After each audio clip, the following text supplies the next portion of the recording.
of the entire New Testament. So this is a very, very helpful introduction to our work.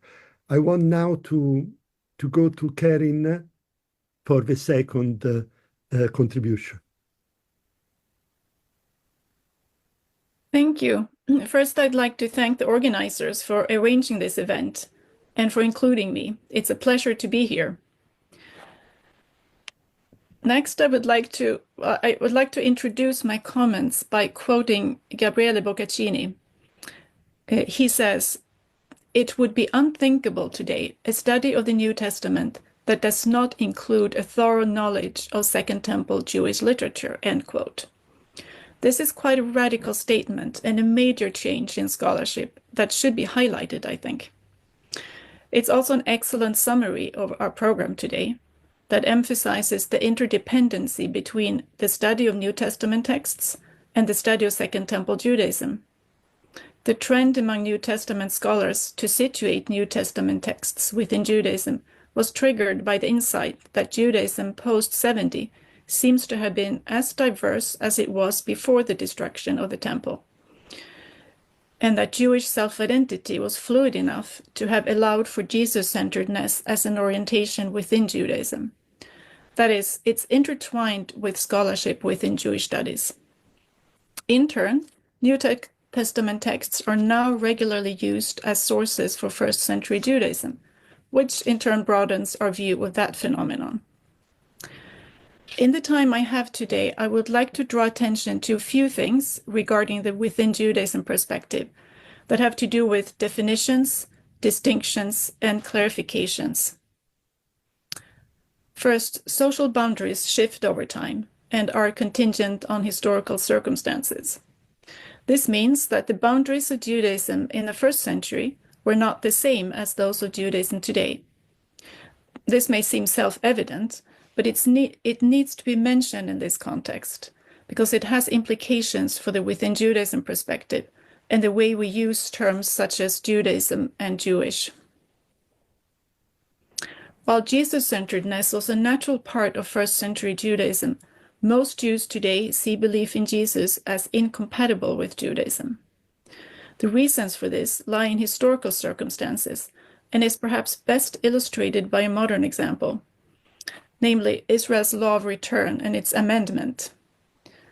To allow survivors of Nazi persecution to immigrate, the State of Israel in 1950 passed a law according to which Jews, including people with at least one Jewish grandparent and their spouses, could acquire Israeli citizenship.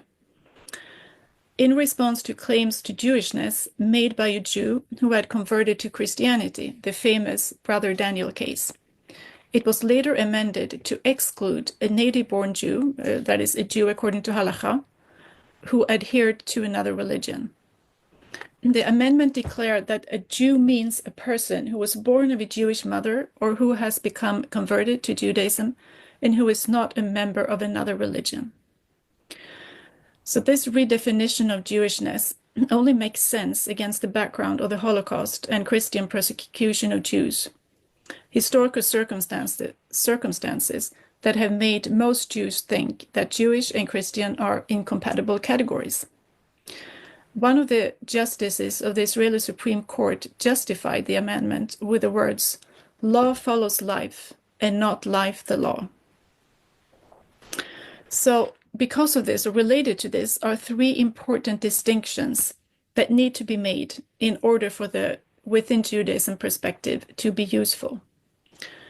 First, I think we must be precise about the time period in the history of Judaism to which a text belongs.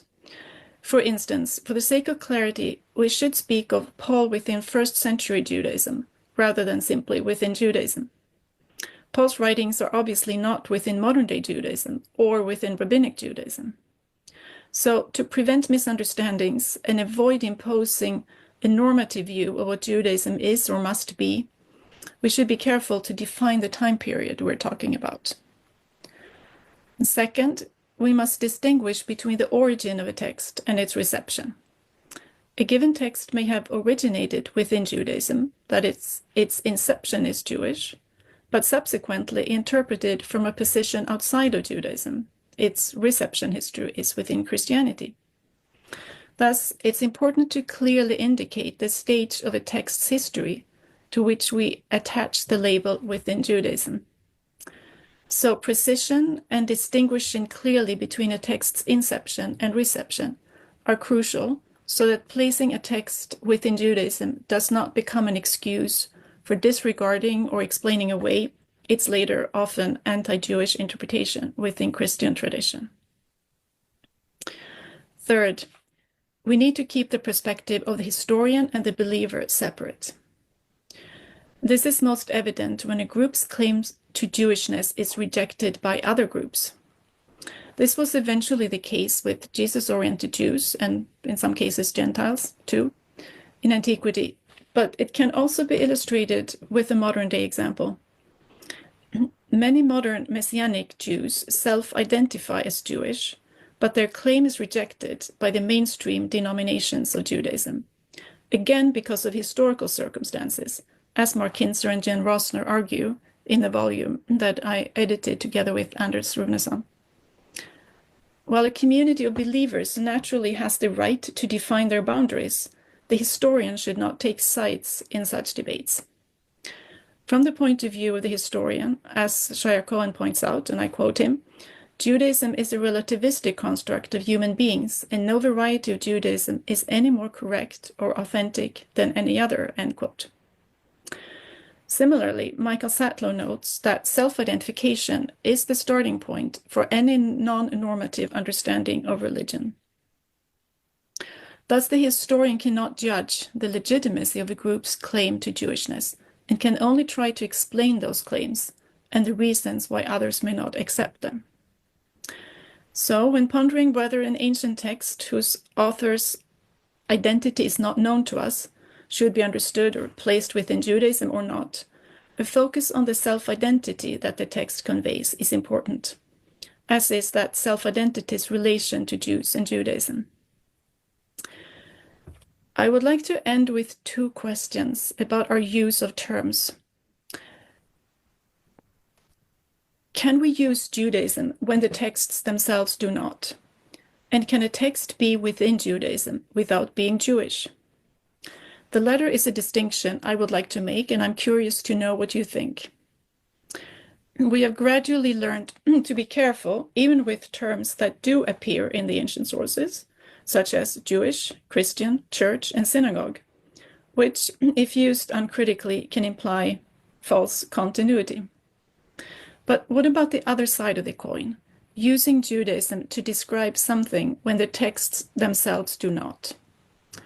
Using only the terms for self-identity that the ancient texts use may seem safe and therefore appealing, but it has clear downsides.